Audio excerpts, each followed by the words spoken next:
A ver, ¿qué se nos viene a la mente cuando pensamos en oposición dentro de una democracia? Quizá un grupo que nomás está ahí para decir que no a todo lo que hace el gobierno. Bueno, la cosa es mucho, pero mucho más profunda y la verdad fascinante. Hoy vamos a desentrañar el papel crucial que juega la oposición como un pilar del pluralismo, basándonos en el increíble análisis de Soledad Loaesa. Para que quede súper claro, esta va a ser nuestra ruta. Primero, vamos a definir qué es la oposición, pero yendo más allá de la idea de la simple protesta. Luego, por qué es un pilar de la democracia. Exploraremos dos modelos principales de cómo funciona, vamos a distinguir entre una oposición leal y una desleal, que es un tema clave, y cerramos con esta idea de la cultura del contrapeso. Bien, pues entremos de lleno. Lo primero es quitarnos de la cabeza la idea más común. Ser oposición no es nada más estar en contra, criticar o hacer berrinche. Es algo mucho más estructurado, mucho más integrado al sistema de lo que parece. La pregunta clave que nos tenemos que hacer es justo esta, porque si la vemos nomás como un no constante, nos perdemos de toda su función constructiva. El análisis de Loesa nos invita a verla de otra manera, no como una fuerza que está fuera, peleándose, sino como una pieza esencial en el rompecabezas del poder. Y aquí, ojo, porque aquí está el meollo del asunto. Miren, en cualquier democracia es normal, es inevitable que haya conflictos de intereses, de valores, de ideas. ¿Y qué hace la oposición? Pues es, digamos, el mecanismo oficial para manejar ese conflicto. Lo agarra, lo canaliza y ¡pum!, lo mete dentro de las reglas del juego. Así que no es la enemiga del poder, es su complemento, su contraparte lógica. Piensen en ella como la otra cara de la moneda, la que es indispensable para que haya equilibrio. Para que no suene tan abstracto, veámoslo en un caso concreto. Pensemos en México. El paso a un pluripartidismo real cambió por completo el sistema. En el 97, cuando el partido que llevaba décadas en el poder perdió por primera vez la mayoría en el Congreso, de repente la oposición se convierte en un contrapeso de verdad, con dientes. ¿Y la alternancia del 2000? Bueno, esa consolidó la idea de un gobierno dividido, donde negociar ya no era una opción, era una obligación. Ahora, pasemos a cómo esto sostiene a la democracia. Toda sociedad vive en una tensión permanente. Por un lado, el conflicto que es natural entre grupos con distintas ideas e intereses, y por el otro, la necesidad de ponernos de acuerdo en las reglas básicas para convivir. La oposición es precisamente la solución a esa tensión. Esta cita de Soledad Loesa lo resume perfecto. A ver, la oposición existe porque siempre va a haber conflicto. Punto. Pero su razón de ser, su justificación, es que necesitamos un consenso sobre cómo vamos a manejar ese conflicto sin destruirnos. Entonces, la oposición lo que hace es canalizar todo ese desacuerdo dentro de un marco de reglas que en teoría todos aceptamos. Claro que esto no pasa de un día para otro. Históricamente es un proceso lento, que tiene sus fases. Primero, tiene que existir una opinión pública que pueda expresarse libremente. Luego, necesitas un sistema que de verdad represente a la gente. Después, esos grupos políticos se tienen que formalizar, convertirse en partidos con derechos, pero también con obligaciones. Y al final, el paso clave. Todos se ponen de acuerdo en las reglas del juego, principalmente cómo se compite en las elecciones y, súper importante, cómo se aceptan los resultados. Ahora, no todas las oposiciones actúan igual, para nada.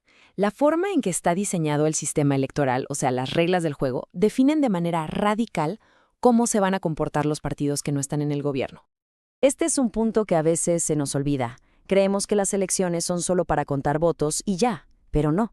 Las reglas electorales crean incentivos, crean un ecosistema político que empuja a la oposición a ser o muy confrontacional o, por el contrario, muy cooperativa.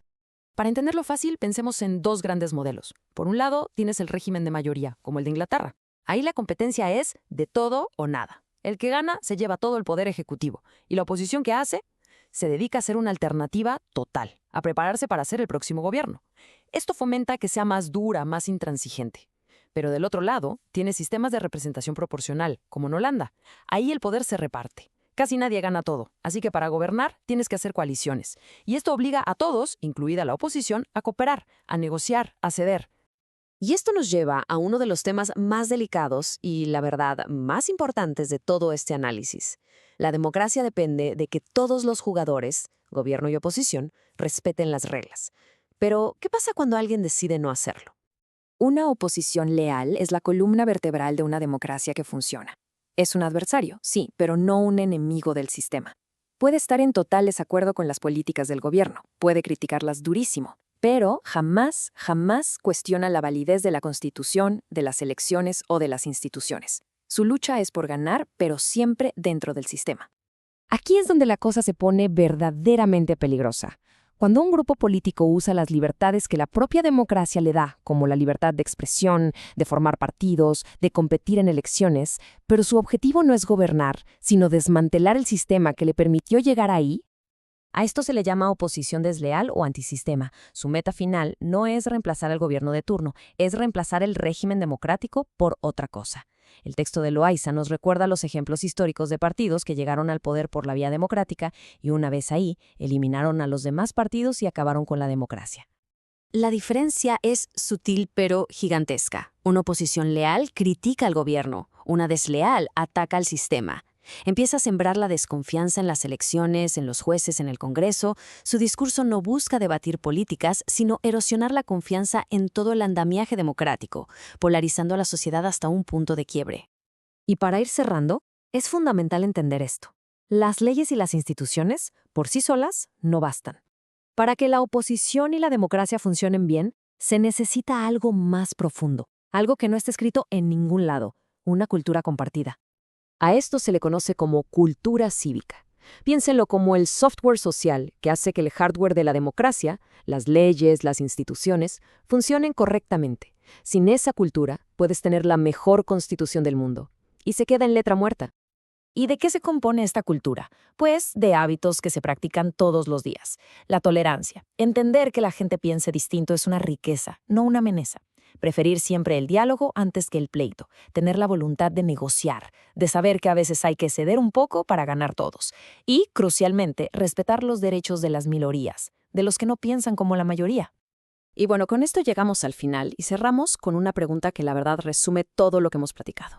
A ver, si la oposición es un contrapeso real, si se sienta a debatir, si logra influir en las leyes y las decisiones, y sobre todo, si representa una parte importante de la gente, ¿no está de alguna manera cogobernando? Es una idea potente, ¿no? Nos obliga a dejar de verla como un simple crítico desde la barrera y empezar a considerarla como lo que es, un actor con una responsabilidad enorme en el futuro de la democracia.